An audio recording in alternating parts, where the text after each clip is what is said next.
America जागतिक महासत्ता. Donald Trump या जागतिक महासत्तेचे अध्यक्ष. डोनाल्ड ट्रम्प यांनी इराणवर हल्ला करण्याचा जाहीर इशारा दिला होता. अमेरिकेनं इराण या घेरण्यासाठी मिडल ईस्टमध्ये आपले F-35, F-22, F-15 आणि F-16 सारखे फायटर जेट्स तैनात केले. मिडल ईस्टमध्ये 13 युद्धनौका तयार ठेवल्या. कुठल्याही क्षणी अमेरिका इराणवर हल्ला करेल अशी परिस्थिती तयार झाली आणि 28 फेब्रुवारीला अमेरिका आणि इस्रायलनं इराणवर एकत्रपणे हल्ला केला. इराणमधले अनेक महत्त्वाचे नेते या हल्ल्यामध्ये मारले गेल्याचा दावा करण्यात येऊ लागला. आता डोनाल्ड ट्रम्प यांनी युद्धाचा इशारा दिल्यानंतर इराण माघार घेईल, इराण तडजोड करेल अशी चर्चा होती. पण इराणनं यातलं काहीच केलं नाही. उलट त्यांनी अमेरिका इस्रायलच्या हल्ल्याला प्रतिहल्ल्यानं उत्तर दिलं.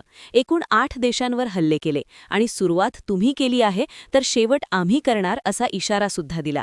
पण इराणनं अमेरिका इस्रायलच्या हल्ल्याला उत्तर कसं दिलं आणि सगळ्यात महत्त्वाचं म्हणजे इराणकडे अमेरिकेला भिडण्याची ताकद कशी, पाहूयात या व्हिडिओमधून.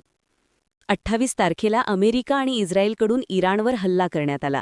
तेहरान, इस्फहान, खोम, खोर्माबाद या शहरांवर हल्ला झाला. तेहरानमधली सगळी महत्त्वाची ठिकाणं टार्गेट करण्यात आली. इराणचे सर्वोच्च नेते अयातुल्ला अली खामेने यांच्या निवासस्थानावर सुद्धा हल्ला झाल्याच्या बातम्या आल्या. पण इराण या हल्ल्यानंतर बॅकफुटला गेलं नाही. त्यांनी इस्रायलवर 70 बॅलिस्टिक मिसाईल्स डागली.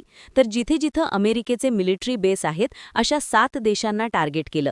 त्यांनी इस्रायलसह Bahrain, UAE, Qatar, Kuwait, Saudi Arabia, Iraq आणि जॉर्डन या एकूण 8 देशांमध्ये हल्ले केले आहेत. त्यामुळे सगळं मिडल ईस्ट आता युद्धाचा उंबरठ्यावर आहे. सौदी अरेबियानं याचे गंभीर परिणाम भोगावे लागतील असा इशारा दिलाय. UAEमध्ये एका सामान्य नागरिकाचा मृत्यू झालाय. तर कतार, कुवेत आणि UAEनं आपापल्या एअरस्पेस तात्पुरत्या बंद केल्यात. हे सगळं इराणने दिलेल्या प्रत्युत्तरामुळे घडतंय. पण एका बाजूला जगातले कित्येक देश अमेरिकेने लादलेले टॅरिफ निमूटपणे सहन करत आहेत. अमेरिकेच्या धमकीपुढे माघार घेत आहेत. तिथं इराणकडे अमेरिकेला भिडायची धमक येते कुठून? तर इराणची मेन ताकद म्हणजे लष्कराला पॅरलल असलेली लष्करी संस्था IRGC. इराणकडे स्वतःचं लष्कर आहे, मोठं सैन्य आहे. पण त्याशिवाय इराणकडे IRGC म्हणजेच इस्लामिक रेव्होल्युशनरी गार्ड कॉर्प्स ही स्वतंत्र संस्था आहे. IRGCकडून स्वतंत्र लष्करी तंत्रज्ञान विकसित करण्यावर भर दिला जातो. जमिनीवरच्या, हवेतल्या, पाण्यातल्या आणि सायबर युद्धातही IRGCचे कमांडर प्रशिक्षित आहेत. इराण अमेरिकेच्या किंवा इस्रायलच्या औद्योगिक आणि लष्करी यंत्रणांवर सायबर हल्ले केल्याचं अनेकदा समोर आलंय. हे सगळे हल्ले याच यंत्रणेकडून केले जातात. आताही इराणनं मिडल ईस्टमधले जे अमेरिकन मिलिटरी बेसेस टार्गेट केले त्यांच्यावर मिसाईल्स डागण्याचं काम हे IRGCकडूनच केलं गेलं. एका बाजूला हा सगळा संघर्ष पेटलेला असताना खामेने यांच्या उपस्थितीत इराणची जी सुरक्षा बैठक झाली त्या बैठकीला IRGCचे प्रतिनिधी उपस्थित होते. ज्या IRGCने अमेरिकन मिलिटरी बेसेसला टार्गेट केलं त्या IRGCच्या एकूण 5 ब्रांचेस आहेत. इराणबाहेर इराणच्या रक्षणासाठी कारवाया करायला कुड्स फोर्स या संस्थेची स्थापना करण्यात आली आहे.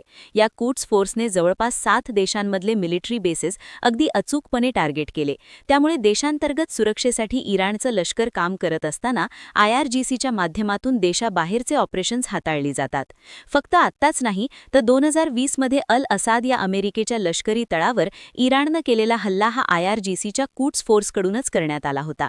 IRGC हे इराणच्या लष्करी, राजकीय आणि आर्थिक शक्तीचं केंद्र आहे. त्यामुळे अमेरिका, इस्रायल, सौदी अरेबिया यांच्यासाठी IRGCचा धोका मोठा आहे. अमेरिकेनं तर IRGCला दहशतवादी गट म्हणून घोषित केलंय, तर सौदी अरेबियानं त्यांच्या हल्ल्यानंतर प्रत्युत्तर द्यायची घोषणा केली आहे. पण एका हल्ल्याच्या बदल्यात इराणकडे 8 देशांना थेट धक्का देण्याची ताकद आहे. त्यामुळेच इराण अमेरिकेला भिडू शकतोय.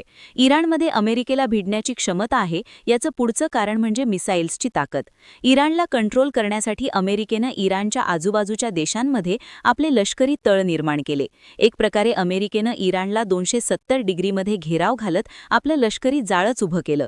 पण म्हणून इराण मागे हटत नाही, कारण इराण या लष्करी तळांवर थेट हल्ला करू शकतो. यासाठी इराणकडे लॉंग रेंज बॅलिस्टिक मिसाईल्स आहेत. इराणकडे सध्या 300 किलोमीटर ते 2000 किलोमीटर रेंजचे अत्याधुनिक बॅलिस्टिक आणि क्रूज मिसाईल्स आहेत. इतकंच नाही तर त्याच ताकदीचे ड्रोन्स इराणकडे आहेत.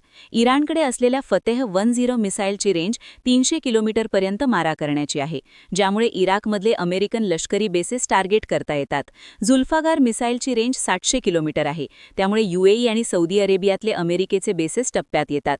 शहाब-3 ची रेंज 1300 ते 1500 किलोमीटर, सुमार क्रूज मिसाईलची रेंज 2000 किलोमीटरपर्यंत आहे. शॉर्ट ते लाँग रेंज मिसाईल्सच्या क्षमतेमुळे पार इस्रायलपर्यंत इराणचे मिसाईल्स पोहोचू शकतात.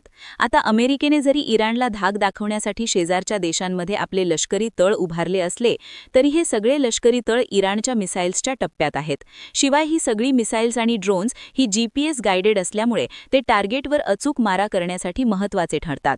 त्यामुळे जेव्हा इराण मध्य आशियात एखाद्या देशातल्या अमेरिकन तळावर हल्ला करतो, तेव्हा आजूबाजूचे सगळे देश आपली हवाई सेवा बंद करतात. आताही UAE, कतार आणि कुवेतने आपली एअरस्पेस बंद केली आहे. साहजिकच इराणला अमेरिकेला मदत करणाऱ्या देशांना टार्गेट करता येतं आणि हीच त्यांची जमेची बाजू ठरते. इराण अमेरिकेला भिडू शकतोय याचं पुढचं कारण म्हणजे प्रॉक्सी वॉरफेअर. हे इराणचे युद्धातले अप्रत्यक्ष हात असल्याचं म्हणलं जातं. इराण या प्रॉक्सी वॉरफेअरच्या माध्यमातून अमेरिका आणि आखाती देशांना गेल्या अनेक वर्षांपासून धडके भरवतोय. लेबनॉनमधल्या हिझबुल्लाह या बंडखोरांच्या गटाला ताकद देऊन इराणनं इस्रायल विरोधात आपलं बळ वाढवलं. येमेनमधल्या हौती बंडखोरांचा वापर सौदी अरेबियावर ड्रोन आणि मिसाईल हल्ले करण्यासाठी केला जातो. कताईब हिझबुल्ला अल नजबा बद्र ब्रिगेडच्या माध्यमातून इराण इराकमधल्या अमेरिकन बेसेसवर हल्ले करतो. या सगळ्या गटांना लष्करी आणि आर्थिक शक्ती देण्याचं काम इराणच्या कूट्स फोर्सकडून केलं जातं. या गटांच्या माध्यमातून प्रत्येक देशात अस्थिरता निर्माण करण्याचं काम तर इराण करतोच, पण प्रत्यक्ष हल्ल्यांच्या वेळी याच गटांचा युद्धातही वापर केला जातो. या बंडखोर गटांकडून अमेरिकेच्या वेगवेगळ्या मिलिटरी बेसेसवर हल्ले केले जातात. त्यामुळे अमेरिकन सैन्याला असलेला धोका वाढून अमेरिकेला नाईलाजानं त्या भागातलं आपलं सैन्य कमी करावं लागतं. सध्याही लेबनॉनमधून हिझबुल्लाह आणि येमेनमधून हौती बंडखोरांनी थेट इस्रायलवरच हल्ला केलाय. त्यामुळे कुठल्याच पातळीवर इराण मागे हटत नाही आणि हीच त्यांची ताकद ठरते. थोडक्यात काय तर एका अर्थाने दोन लष्करी यंत्रणांचं बळ, मिसाईल्सची प्रचंड क्षमता, जिओग्राफिकल लोकेशनचा फायदा आणि हल्ल्याने उत्तर देण्याचं धोरण, यामुळे इराण अमेरिका आणि इस्रायलला थेट भिडतोय. पण या युद्धाच्या झळा मात्र सगळ्या जगाला सोसाव्या हरणार आहेत हे नक्की. सध्या सुरू असलेल्या युद्धाच्या घडामोडी आणि इराणचं धोरण याबद्दल तुम्हाला काय वाटतं? तुमची मतं आणि प्रतिक्रिया कमेंट करून नक्की सांगा. आणि माहितीपूर्ण व्हिडिओज पाहण्यासाठी गर्जरा मराठी या YouTube चॅनलला सबस्क्राईब करायला विसरू